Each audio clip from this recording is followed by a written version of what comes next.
ఏపీలో చాలా రోజులుగా వాయిదా పడుతూ వస్తున్న డీఎస్సీకి టైం వచ్చింది. మెగా డీఎస్సీ కోసం ఎదురుచూస్తున్న ఆశావహులకు శుభవార్త చెప్పారు సీఎం చంద్రబాబు.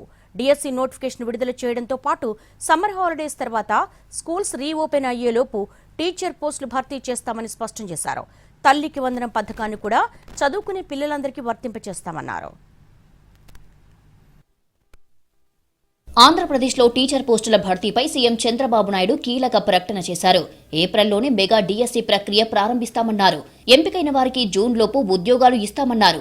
ఏపీలో మొత్తం 16,347 టీచర్ పోస్టులను భర్తీ చేయాలని ప్రభుత్వం భావిస్తోంది.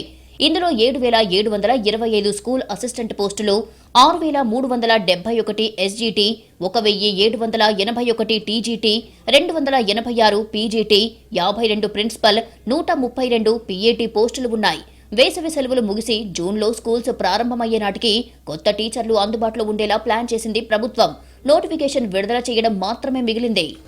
ఇంకో పక్కన మీరు చూస్తే డిఎస్సి మన పిల్లల ఉద్యోగాల కోసం మెగా డిఎస్సి పెడతానని మొదటి సంతకం పెట్టాను.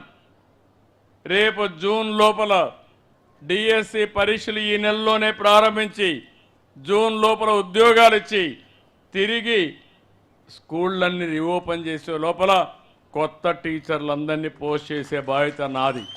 బాపట్ల జిల్లాలోని కొత్త గొల్లపాలెంలో ఎన్టీఆర్ భరోసా పింఛన్ల పంపిణీలో సీఎం పాల్గొన్నారు. మే నెలలో తల్లికి వందనం పథకం అమలు చేస్తామన్నారు చంద్రబాబు. ఎంతమంది పిల్లలుంటే అంతమందికి తల్లికి వందనం ఇస్తామన్నారు.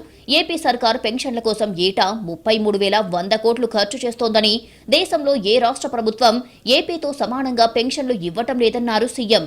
అమరావతిని అభివృద్ధి చేస్తే ఆదాయం వస్తుందని, దాంతో మరిన్ని సంక్షేమ కార్యక్రమాలను అమలు చేయవచ్చని చెప్పారు. 2027 నాటికి పోలవరం పూర్తి చేసి నదులను అనుసంధానం చేస్తామని తెలిపారు. గతంలో బటన్ నొక్కామని చెప్పుకునేవారు ఆ బటన్లన్నీ తానిచ్చే పెన్షన్తో సమానమంటూ మాజీ సీఎం జగన్ పై సెటైర్లేశారు చంద్రబాబు. కార్యక్రమంలో 33,100 కోట్ల రూపాయలు ఖర్చు అవుతుంది.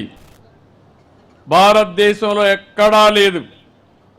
ఒకప్పుడు బటన్ నొక్కారన్నారు, మీ బటన్లన్నీ నా పింఛన్తో సమానం అని చెప్పి మరొక్కసారి మీకు అందరికీ తెలియజేస్తున్నా. కొత్త గొల్లపాలెంలో P4లో గుర్తించిన 10 మంది పేర్లను చంద్రబాబు ప్రకటించారు. వారి జీవన స్థితిగతులను అడిగి తెలుసుకున్నారు. ప్రజావేదిక వద్ద మహిళా సంఘాలు ఏర్పాటు చేసిన స్టాల్స్ ను చంద్రబాబు పరిశీలించారు. చేనేత కార్మికుల దగ్గర 12,000 రూపాయలకు పట్టుచీర కొనుగోలు చేశారు. సభ అనంతరం పర్చూరు నియోజకవర్గ టీడీపీ కార్యకర్తల సమావేశంలో పాల్గొన్నారు. కార్యకర్తలకు దిశానిర్దేశం చేశారు.